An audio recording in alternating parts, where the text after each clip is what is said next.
Merci Seigneur, on est bien ce soir. Hein? Je suis heureux d'être là ce soir, à la réunion.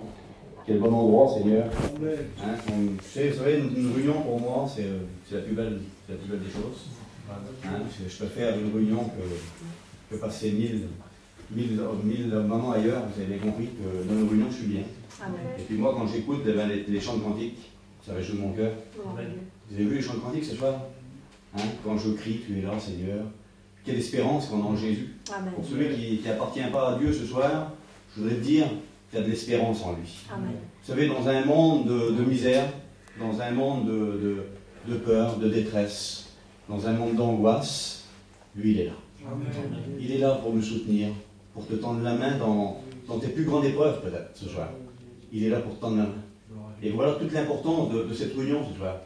Hein, bébé ouvre sa maison là, pour faire des réunions, mais quelle grande chose qu'il fait. Vous savez que ce lieu, ce soir, il est redoutable par rapport à la présence de Dieu. Hein, quand il y a des chrétiens qui se réunissent dans un lieu, il a dit quand 2 ou 3 sont réunis en mon nom, c'est dans une réunion. Il dit qu'il est au milieu de. Donc ce soir, il est au milieu de nous. Amen. Et puis ça, il faut que ce soit une certitude dans ton cœur. Il ne faut pas que tu réfléchisses à autre chose ce soir, que tu réfléchisses à ce que tu vas faire tout à l'heure, ou que tu réfléchisses à des moments que tu pourrais faire. Mais capte bien ton esprit ce soir, en réfléchissant bien, en disant Seigneur, tu es là présent. Amen. Tu es dans ce lieu. Oui. Ce lieu est redoutable ce soir parce que tu es là. Amen. Et puis moi, ce soir, je suis content d'être là, pour vous apporter un mot de la parole de Dieu ce soir. Et puis vous savez, la Bible dit que tout passera. Le monde passera. La terre passera. Parce qu'on croirait, si on entendrait les gens parler du monde, on croirait que la terre va durer éternellement. Ce n'est pas le cas. J'aimerais te dire, toi qui es là ce soir, que la terre, elle ne durera pas éternellement. Vous savez, comme j'ai eu un dialogue une fois dans l'été avec des personnes, c'était des Jéhovah. Hein, ils ont leur religion. Je ne suis pas. Vous savez, on a un Dieu, on a le même Dieu. Mais il faut savoir l'utiliser, ce Dieu-là. Faut connaître son chemin à ce Dieu-là. Il y a des religions, on a un Dieu, on sert Dieu. Vous avez bien compris que les gens, même ces gens-là, c'est des Jéhovah, ils servent Dieu de tout leur cœur. Mais ils servent Dieu d'une manière que parfois c'est incompréhensible. Parce que pour eux, la terre va toujours exister. Le paradis se fera sur terre. Quelle mauvaise pensée, quel mauvais chemin de croire que le paradis se fera sur terre. Et puis que la Bible me dit à moi clairement que tout passera. Que la terre, les cieux passera. Mais la parole, elle, la parole de Dieu, elle ne passera jamais. Amen. Parce qu'elle est éternelle. C'est elle, c'est sur elle qu'il faut s'appuyer. C'est pas sur la terre. La terre peut nous offrir des choses. Hein, la sœur nous l'a dit tout à l'heure, elle a passé des bons moments sur la terre. Elle a passé plus de mauvais moments que de bons moments. Seigneur, quelque chose de terrible. De vivre sur une terre en passant plus de mauvais moments que de bons moments sur la terre. Accroche-toi à Dieu, ma chère. Amen. Avec Dieu, tu auras de l'espérance. Et puis tu auras des meilleurs moments que de t'accrocher au monde. Et puis c'est ça l'espérance d'un chrétien. Et puis je voudrais te donner à toi qui n'es pas chrétien ce soir, et puis t'offrir surtout cette espérance. Cette espérance qui vient de la parole de Dieu. Alléluia. On prie le Seigneur ce soir, hein, puis on écoute ce que le Seigneur a à nous dire, puisqu'il est parmi nous. Amen. On peut l'écouter ce soir. Hein, gloire à Dieu. Ne t'attends pas à un homme qui va parler, mais attends-toi à la Bible. Amen. Parce que quand ta Bible elle est ouverte, c'est Jésus qui va parler. Amen. Gloire à Dieu. Hein, merci Seigneur. Oui, s'il vous plaît Seigneur. Seigneur, vous savez que des mots, ça s'envole. Des mots, réellement, on peut dire des mots, on peut beaucoup parler. Mais des mots, ça s'envole. Ça ne dure pas. Ça s'envole et ça ne dure pas. Mais l'écriture, elle reste. Elle dure. Quand quelque chose est écrit, vous voyez, c'est mon écriture, ça, elle n'est pas terrible. Mais quand j'écris quelque chose, ça dure. Amen. Mais quand je prononce des choses, parfois, bien souvent, vous voyez, je médite la parole de Dieu, comme tout prédicateur. Hein. Quand je sais que c'est moi qui vais prêcher la parole de Dieu, je médite la parole de Dieu. Puis parfois, je dis des mots. Hein, je prononce des mots, mais 5 secondes après, mes mots que j'ai prononcés, là, ils sont envolés. Et je ne me rappelle même plus. Et je me pose des questions, une fois, Seigneur, qu'est-ce que j'ai dit là? Comment que ça allait? Pourtant, ça allait bien dans le message. J'aurais pu le dire aux gens qui vont m'écouter là. Ça s'est envolé, Seigneur. Je les ai plus. Donc c'est pour vous dire ce soir que des mots, ça s'envole. Ce soir, je ne voudrais pas que tu dises que des mots. Je ne sais pas ce que tu vas prononcer ce soir, en travers la parole de Dieu, là. Je ne sais pas ce que tu vas prononcer dans ton cœur, peut-être. Mais je ne voudrais pas que ce soit que des mots ce soir. Je voudrais que tu l'écrives. Je voudrais que tu l'écrives sur les tables de ton cœur, là. Et puis ça dure. Ça dure. Parce que quand tu vas visiter ton cœur, là, et que tu vas bien réfléchir au moment que tu vis réellement, Dieu va te rappeler ce que tu as prononcé dans ton cœur. Et puis ça ne sera pas que des mots, ça sera de l'écriture, et ça sera écrit dans ton cœur. Vous savez, dans la Bible, dans toutes les Bibles, il y a cette page. Vous voyez? Elle est blanche. Il n'y a rien écrit dessus, si, le Nouveau Testament. Et puis cette page-là, là, elle a une signification très importante. Cette page-là, elle sépare deux livres. Deux livres qui sont très importants. Elle sépare l'Ancien Testament de la Bible au Nouveau Testament. Et puis quand on page cette page-là, elle nous emmène dans les 4 évangiles. Elle nous emmène dans les évangiles. Et puis si on la page pas, par exemple, on reste dans l'Ancien Testament. Si on reste dans l'Ancien Testament, on n'a rien à faire ici. Vous et moi, ce soir, si on reste dans l'Ancien Testament, on n'a rien à faire dans celui. Puisque l'Ancien Testament, il a aucun moyen, excusez-moi, de nous sauver. Il n'a aucun moyen de nous sauver. Pourtant, l'Ancien Testament, c'est un livre extraordinaire. Ça nous prouve toute la puissance et la volonté de Dieu pour les hommes qui marchaient sur la terre. Mais à nous, qui sommes là, nous qui étaient... La Bible nous appelle les païens. Puisqu'on n'était pas des juifs. On n'était pas des hommes qui avaient le droit réellement d'accomplir la loi. Ou de pratiquer la loi. Mais Dieu dans sa grâce, il nous a ouvert une porte, frères et sœurs. Et puis voilà toute l'importance de cette page blanche. Parce que sur cette page blanche, là, pour toi, ce soir, tu pourrais y écrire quelque chose. Amen. Tu pourrais y écrire ton avenir. Et puis voilà la Bible. Quand on passe de l'Ancien Testament au Nouveau Testament, tu as un avenir. Tu n'avais pas d'avenir dans l'Ancien Testament, puisque la loi te condamnait. En n'étant pas juif, tu ne pouvais pas pratiquer la loi, tu ne pouvais pas rentrer dans les promesses de Dieu. Pas possible pour toi. Mais Dieu nous a ouvert une porte dans les cieux. Et puis il nous a permis ce soir d'être là. Et cette porte-là, c'est Jésus. Amen. C'est lui qui a ouvert la porte. C'est Dieu qui a ouvert la porte dans les cieux, là, pour pouvoir être là ce soir. Pour pouvoir écouter cet évangile-là. Et puis là, ça change tout pour nous. Parce que quand on rouvre, cette page-là, sur cette page, on peut écrire notre avenir ce soir. Amen. Chacun d'entre nous ce soir, chaque chrétien et chaque chrétienne ce soir-là, a pu écrire son avenir dans cette page blanche. Et puis ce soir, je ne sais pas quel est ton avenir, toi. Je ne sais pas quelle sera ta décision ce soir, en travers la parole de Dieu. Moi, un jour, la parole de Dieu a touché mon cœur. Dans une réunion semblable à celle-ci, elle a touché mon cœur, et puis j'ai pu reconnaître, en travers la parole de Dieu, que j'étais un pécheur. J'étais privé de la gloire de Dieu. Mais en travers le sacrifice de Jésus, en travers cette porte-là que Dieu a ouverte pour moi dans le ciel, j'ai pu rentrer. J'ai pu rentrer dans un sanctuaire que pour moi, qui était interdit auparavant. Aucun homme ne pouvait entrer dans la présence de Dieu comme ça, comme on le fait aujourd'hui, là. Il y avait tout un rituel, il y avait tout un protocole pour entrer en présence de Dieu dans l'Ancien Testament. Un homme normal ne pouvait pas entrer en relation avec Dieu comme ça. C'était pas possible. Il y avait des hommes qui étaient choisis de Dieu, bien sûr. C'était des hommes extraordinaires, vous avez bien compris. Mais il y avait des hommes choisis qui pouvaient rentrer en présence de Dieu, qui pouvaient donner des ordonnances au peuple, qui étaient là, qui attendaient eux. Aujourd'hui, on a libre accès dans sa présence. Peu importe où tu te trouves, peu importe où tu es, tu peux dire Seigneur, viens à mon aide. Et puis Dieu vient à ton aide. Seigneur, bénis mon cœur, j'ai besoin. Tu vois ma tristesse, tu vois mon angoisse, Seigneur, viens à mon aide, Jésus. Et Dieu, eh bien, se dérange de son ciel de gloire, et puis il vient à ton aide. Parce que il a ouvert cette porte dans les cieux. Alléluia. Merci Seigneur. Je ne sais pas quelle sera ta décision ce soir, mais tout ce que je sais, moi, c'est que tu as cette possibilité-là de l'accepter. Parce que Dieu a payé pour toi. Jésus a payé pour toi ce soir. Et puis, il t'a donné cette libre accès de venir dans sa présence.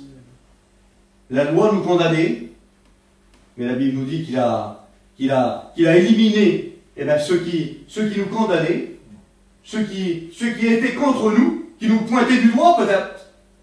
Il l'a éliminé à la croix du calvaire, en nous donnant un libre accès au paradis. Ce soir, je ne sais pas si tu réalises réellement le privilège que tu as, ce soir, d'écouter la parole de Dieu. De savoir qu'il y a un Dieu au paradis et qu'il t'aime.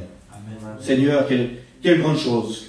Comme je disais tout à l'heure, dans un monde de misère, dans un monde de détresse, de peur, d'angoisse, un monde où il y a la haine à 150%, de savoir qu'il y a un Dieu qui t'aime ce soir. Et puis Jésus t'aime. Jésus t'aime parce qu'il prouve encore ce soir en t'annonçant la parole de Dieu, parce qu'il ne t'oublie pas.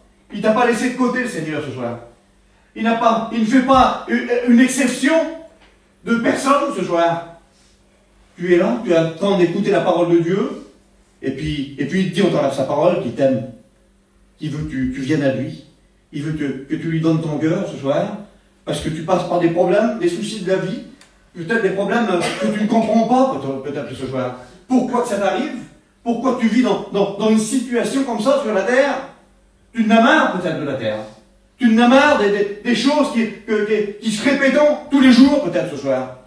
Dieu t'offre un avenir. Amen. Et cet avenir-là, il veut le partager avec toi ce soir. Parce que seul lui est capable de t'apporter un avenir meilleur, mais il faut que tu le partages avec lui. Il faut que tu le partages avec lui ce soir. Vous savez, j'ai écouté une expérience, c'est plutôt une histoire l'autre jour. C'est une histoire qu'un homme, il écoute la parole de Dieu, comme toi ce soir, et puis la Bible nous dit que Dieu frappe à la porte d'un cœur. Et puis ce soir, il frappe à la porte de ton cœur. Et puis un jour, il a frappé à la porte d'un cœur d'un homme qui était là, et puis il lui a demandé d'ouvrir. Et puis cet homme-là, l'histoire nous dit qu'il lui a ouvert son cœur. Mais en lui ouvrant son cœur, il lui a dit, prends pas toute la place dans mon cœur. Prends simplement une petite place que je vais te donner ici, là. Un certain endroit de mon cœur. Je veux bien t'accepter, je t'ouvre mon cœur, mais prends cette petite place-là. Et puis l'histoire nous dit que l'ennemi va venir. Le diable va venir, il va frapper à la porte du cœur, et puis l'homme qui est là va ouvrir son cœur. Et puis l'histoire nous dit que l'ennemi va faire un ravage. Il va prendre tout ce qu'il a dans le cœur. Il va prendre toute la place qu'il a dans le cœur, et puis il va lui faire la misère. Il va vivre une mauvaise vie. Une vie de misère. Et puis cet homme-là va se poser des questions. Comment ça se fait là? Seigneur, je t'ai accepté, mais comment ça se fait qu'il se passe toutes ces choses dans mon cœur, dans ma vie, dans mon foyer, dans mes affaires? Mais qu'est-ce qui se passe? Et Jésus va lui répondre. Il va lui dire, tu ne m'as pas laissé toute ta place dans ton cœur.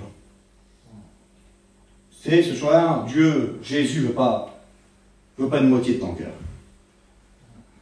Et quand l'homme-là a réalisé réellement qu'il fallait qu'il laisse toute la place à Dieu dans son cœur, il a laissé la place.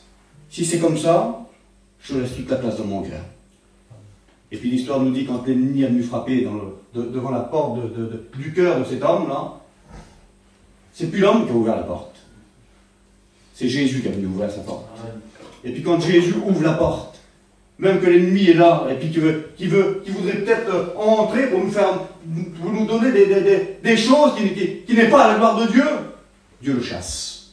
Parce qu'il a toute la place dans notre cœur. Il n'a rien à faire. Quand on laisse toute la place dans notre cœur, il n'y a pas de place pour les choses du monde. Vous avez bien compris ce soir? Il n'y a pas de place pour les choses du monde. Ce soir, Dieu veut ton cœur. Il ne veut pas une partie simplement de ton cœur, mais Jésus veut ton cœur. Il veut rentrer dans ta vie pleinement. Et il veut t'apporter ce que lui peut apporter dans le cœur. Un homme sur la terre ne peut rien apporter à un autre homme. C'est la Bible qui dit ça. Mais quand on fait confiance en Dieu, quand on fait confiance à Jésus, lui il peut apporter. Gloire à Dieu. Alléluia. Donc je ne sais pas ce que tu pourrais décider ce soir. Je ne sais pas qu'est-ce que si tu veux faire de ton avenir ce soir. Mais Dieu a des projets. Il a des projets non de malheur, mais il a des projets de paix, gloire à Dieu. Et pour ça, ce soir, il faut que tu lui ouvres ton cœur. J'ai marqué ça. Il y a des conditions pour aller au ciel. Tu le sais? Sais-tu ce soir qu'il y a des conditions pour aller au ciel? Il y a des conditions pour aller au ciel. Et puis les conditions, vous savez, tout à l'heure on parlait d'armée là. C'était terrible l'armée. Hein. C'était terrible. Et puis vous savez, l'armée, pour être un militaire, pour être un soldat, il y a des conditions. On ne prend pas rentrer à l'armée comme on était venu là tout à l'heure. Hein? Bien souvent, l'armée, il faut quand même avoir une capacité d'accomplir l'armée. Et puis on ne vient pas à l'armée n'importe comment. Et puis il y a des choses qui se mettent en place, et puis il y a des étapes pour aller à l'armée. Et puis j'aimerais te dire ce soir, pour être un soldat de Dieu, il faut pas faire n'importe comment. On peut pas venir à Dieu et puis mener notre vie comme on veut nous. Ce soir, je ne sais pas ce que tu as décidé ce soir, mais si tu voudrais bien l'accepter ce soir, Dieu va t'aider. C'est peut-être les questions que tu te poses ce soir. C'est peut-être difficile. C'est peut-être dur de suivre Jésus. Puisque derrière tout ça, il y a une marche à suivre. Bien sûr qu'il y a une marche à suivre. C'est pas un tapis rouge, une vie chrétienne. Il y a tous les problèmes de la terre, vous avez bien compris. On vit sur la terre. La Bible nous dit que vous êtes dans le monde, pour les chrétiens. Vous êtes dans le monde. Mais la Bible nous dit qu'on ne fait plus partie du monde. Puisque le monde nous atteint plus. Puisqu'on n'a plus besoin du monde pour satisfaire notre vie. Ce soir, tu n'auras pas besoin du monde ce soir pour satisfaire ta vie. Parce que Jésus comble un cœur. Jésus comble une vie. Donc il y a des conditions pour aller au ciel. Et puis un jeune homme dans la Bible, vous connaissez son histoire, ça se trouve dans Luc 18, chapitre 18. Et puis ce jeune homme-là, on l'appelle le jeune homme riche. Et puis ce jeune homme-là, il va venir devant Jésus, il va poser une question à Jésus. Que dois-je faire, bon maître, il dit, pour hériter la vie éternelle, pour avoir une place au paradis? Et puis le Seigneur va lui dire, observe la loi. Observe la loi. Et puis il dit, tu auras une place au paradis. Mais le jeune homme, en réfléchissant, c'était un juif, c'était un homme qui connaît la loi. Il a été élevé dès son plus jeune âge dans la loi. Il dit, mais la loi, il dit, je l'ai observée, moi. Il dit, je l'ai observée depuis mon enfance. Je sais ce que la Bible, elle dit. Alors Jésus va lui dire, tu connais la loi, ouais. Alors il dit, vends tous tes biens, dans ce cas-là. Vends, donne ce qui t'attache. Dépose ce qui t'attache, et puis viens, suis-moi. Et puis l'homme, la Bible nous dit là, qu'il va réfléchir. Et puis la Bible nous dit qu'il était attaché à des grands biens dans le monde. Et puis il va bien réfléchir que la loi, que la Bible ne pouvait pas le sauver, s'il était attaché au monde. Et puis la Bible nous dit qu'il n'accomplissait pas. Il n'accomplissait pas les valeurs et puis ce que Dieu voulait de lui. Et puis la Bible nous dit qu'il prend parti tout triste. Ça fait combien de fois que tu pars de la réunion et puis que tu es tout triste peut-être? Que tu es là et tu dis, Seigneur, comment je pourrais faire? Comment que je pourrais faire pour te donner mon cœur? Parce que ça semble difficile parfois de donner notre vie au Seigneur, de savoir qu'on doit délaisser. Mais si ce jeune homme-là, il aurait dit, Seigneur, mais je t'accepte, mais aide-moi. Je t'accepte, c'est vrai que j'ai des choses qui me retiennent dans le monde, j'ai des grands biens, mais je t'accepte, Seigneur, mais aide-moi. Dieu n'avait que faire de son argent, sa somme-là. Mais simplement, s'il aurait réfléchi dans son cœur et qu'il aurait dit, Seigneur, mon argent, j'en ai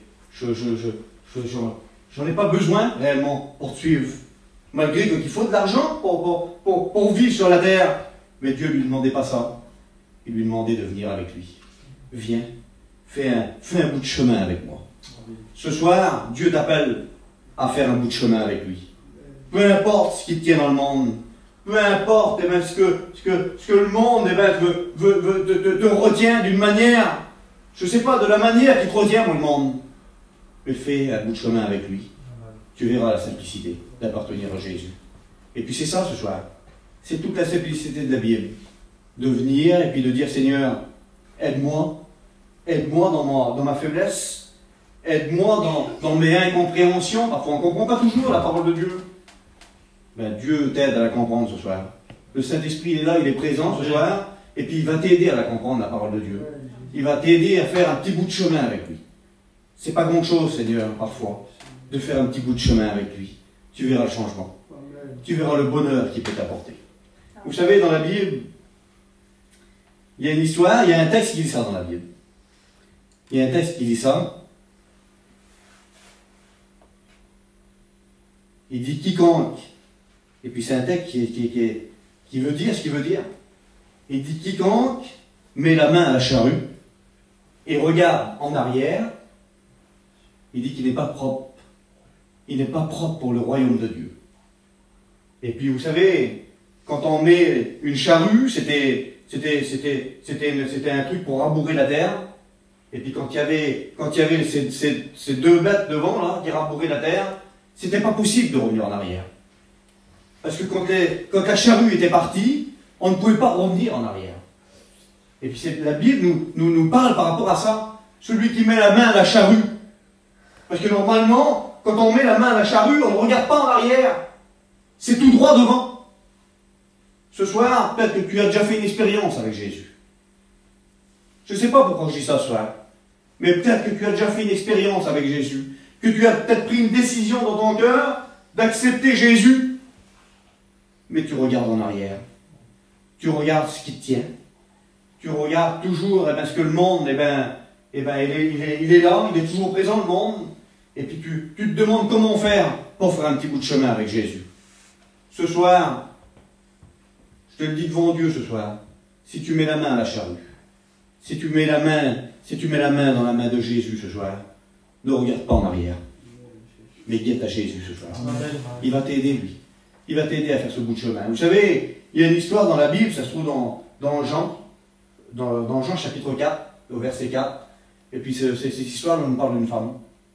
C'est une femme qui a sa vie. Elle a sa vie à elle, et puis elle a sa vie quotidienne, cette femme. Et puis tous les jours, elle répète cette même vie. Tous les jours, la Bible nous dit qu'elle vient puiser de l'eau à un puits.